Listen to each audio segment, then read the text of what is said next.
हम सब लोग को श्रद्धांजलि अर्पित करते हैं। रेलवे का ये गलती है, रेलवे के मैनेजमेंट से लापरवाही की वजह से इतने लोगों की मौत हुई है।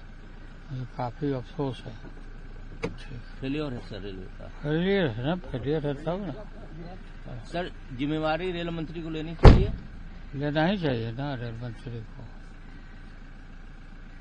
सर क्या मांग करेंगे कुंभ में सर, जिस तरह से भीड़ बढ़ रही है? अरे सब कुंभ का क्या कोई मतलब है, फालतू है कुंभ। 15 लोग तो आधिकारिक तौर पर मृत पाए गए हैं, उनको मृत स्थिति में ही लाया गया है। उनके परिवारों को सूचना भी पहुंचा दी गई है। तकरीबन उतने ही इंजर्ड लोग यहाँ पे मौजूद हैं। बहुत ही दुखद घटना है और जो लोग गुजर गए हैं उनके मतलब कोई भरपाई तो नहीं कर सकता है, पर जो भी संभव मदद हो। हमारे दोनों विधायक यहाँ पे एरिया के, चांदनी चौक के विधायक पुनर्दीप सानी जी, हमारे आले इकबाल जी, दोनों यहाँ पर मौजूद हैं। हमने हॉस्पिटल के प्रशासन को भी कहा है कि जो कुछ भी मदद चाहिए हो वो तो सारी देखरेख कर ही रहे हैं, पर परिवारों को अगर कुछ भी मदद चाहिए हो तो हमारे दोनों विधायक यहाँ पे मौजूद रहेंगे। अगर किसी परिवार को अंतिम संस्कार करने के लिए मदद चाहिए हो, किसी भी परिवार के सदस्य को रीच आउट करना हो, उन्हें लाना हो, ले जाना हो, खाने पीने की कोई भी व्यवस्था करनी हो, 2 लोगों को छोड़ के सबकी पहचान हो गई है। कितनी महिलाएं, कितने बच्चे हैं? वो इन्फॉर्मेशन आपको हॉस्पिटल प्रोवाइड कर देगा।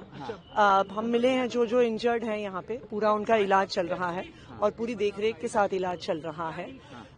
कई लोग हैं जिनको 4-5 पेशेंट्स हैं जिन्हों कुछ देर में डिस्चार्ज भी कर दिया जाएगा।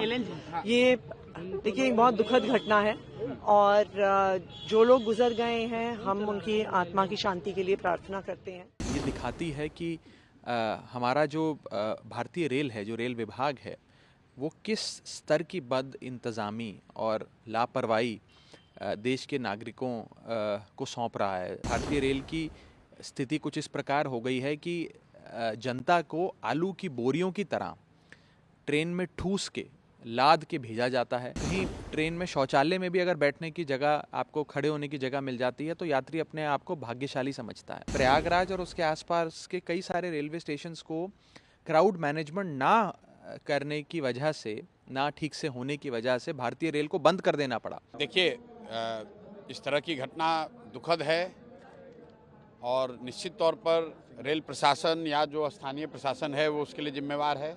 लेकिन जो महत्वपूर्ण बात हम लोग के नज़रिए से है, पिछले कई वर्षों से मैं ये कहता रहा हूँ कि देश में इस तरह की कहीं भी घटना होती है, चाहे वो तमिलनाडु में हो, कश्मीर में हो, दिल्ली में हो, बॉम्बे में हो, उसमें हताहत होने वाले, घायल होने वाले, मरने वाले लोगों में एक बड़ी जनसंख्या, बड़ा नंबर बिहार के लोगों का होता है। तो इस घटना में भी आप देख रहे हैं कि करीब आधे लोग बिहार के लोग हैं। बिहार के वो लोग हैं जो वहाँ पर किसी न किसी वजह से पलायन के लिए गए होंगे या शायद कोई अपना बिजनेस व्यापार करने गए होंगे। तो हम लोग के लिए तो वो भी दुखद है। तो दोहरी मार है, एक तो देश के नज़रिए से कहीं भी किसी की मृत्यु हुई है तो दुखद है, लेकिन उसमें भी आधे से ज़्यादा लोग बिहार के हैं, वो और भी ज़्यादा दुखद है। तो संवेदना व्यक्त कर सकते हैं और ये मांग कर सकते हैं कि जिन लोगों की गलती है उसकी जांच होनी चाहिए, उन पर कार्रवाई होनी चाहिए। रेल मंत्रालय कितना जिम्मेदार है? भाई, जब रेलवे स्टेशन पर घटना हुई तो स्वाभाविक तौर पर रेल प्रशासन ही उसके लिए जिम्मेवार है। नीतीश जी भी रेल मंत्री रहे थे, 2 लाख की घोषणा उन्होंने की है, क्या कहेंगे? नीतीश जी के लिए बिहार के लोगों की जान की कीमत 2 लाख रुपया है।